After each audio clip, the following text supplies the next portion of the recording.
Hello everyone, my name is Langerman. I am a violinist in New York City and a violin teacher. Today we're going to talk about vibrato. I'm going to show you 3 progressive vibrato exercises without the bow. These are perfect for those of you just starting out using vibrato for the first time. They are also great for those of you who want to rewind, go back to fundamentals. So these exercises are without the bow. The first exercise we're going to have is a simple gliding motion up and down the fingerboard. So the most important things that I'm looking for is a relaxed thumb. So my thumb is on the side or even below the neck of the violin, but I'm looking to see a free motion, but not, you don't want to have too much of this going on. So imagine that it's as natural as possible, kind of like waving hello to yourself.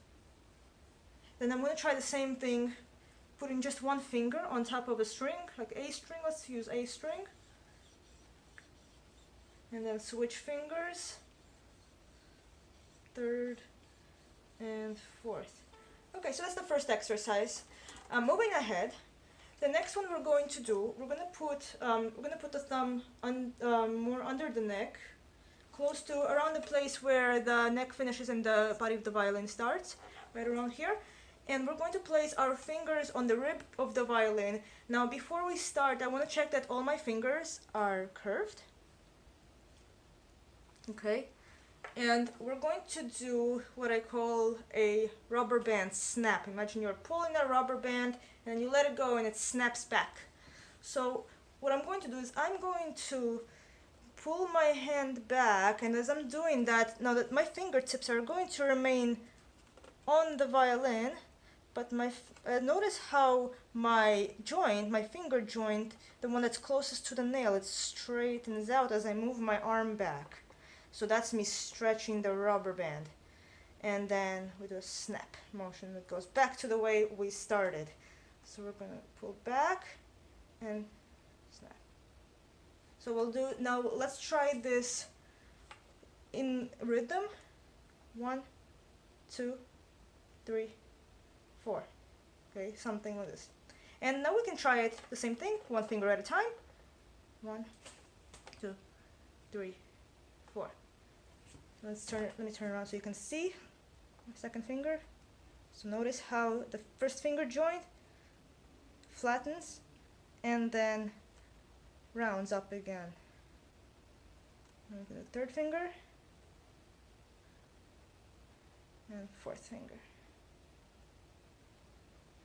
Alright, so the third exercise we do is very, very similar to this.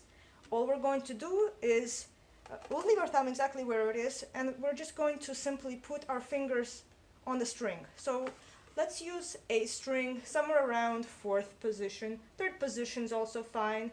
3rd and 4th positions are great when learning vibrato for the first time. So we're going to put just our first finger on the A string, keeping your thumb exactly where it was. Now when you do this on the string, pay attention to one more thing. So before we were paying attention to the first knuckle, being flexible, going, flattening and rounding as we were doing the rubber band snaps. We're going to do the same rubber band snaps on the A string, but this time in addition to that, pay attention to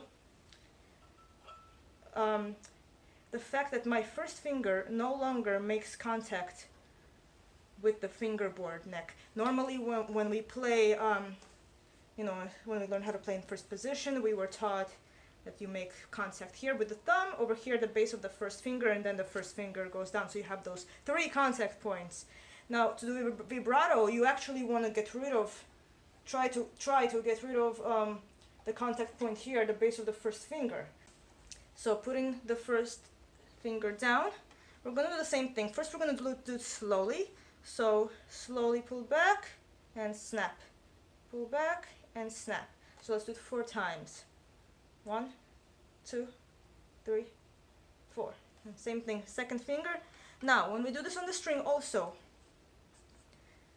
it's a good idea to have only one finger down at a time when doing vibrato.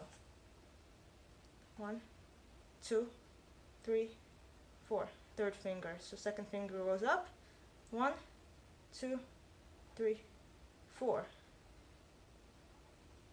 1, 2, 3, 4. So the fourth finger can be tricky because of the way it is in relation to the other fingers and also the size. Sometimes it helps to also practice this with third and fourth finger together, like the third finger helps the fourth finger out. Sometimes that helps. Try your best without the third finger. Another approach to it is to lay it down more flat than the other fingers, and imagine it's like a can of soda rolling on the ground. It really depends on your hand, so you do have to do a little experimentation with it. Okay, so now we're just going to add a couple of variations to this last exercise. I'm going to add the metronome. I put it on 72 for now. So before we add the bow, we want to develop a sense of pulse so that it's not, the vibrato is not kind of random and sometimes it works and sometimes it doesn't work. We want to create a regular amplitude. Okay, so we're going to do first finger, you're going to pull it back, and then on the click, on the beat, you're going to go forward. So think that the forward motion is on the beat. Okay, 1, 2, 3, 4. So you notice how on the end of the beat I go back, and 1 and 2 and 3 and 4. Okay, something like that. So with the second finger, so prepare, and 1 and 2 and 3. Okay, and you can switch. I'm going to switch fingers. Notice that when I switch fingers, the general motion of the arm doesn't really change. So that's what you're looking for. You can use a mirror to help out with that. So one approach is to do one type of rhythmic motion, or kind of one type of exercise going from one finger to the next, like I just did.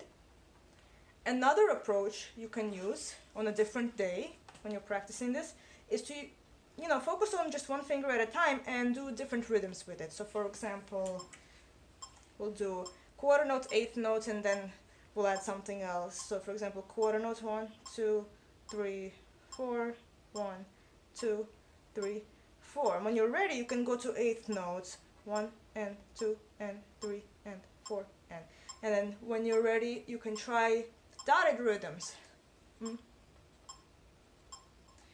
Then you can also try 8th to 16th.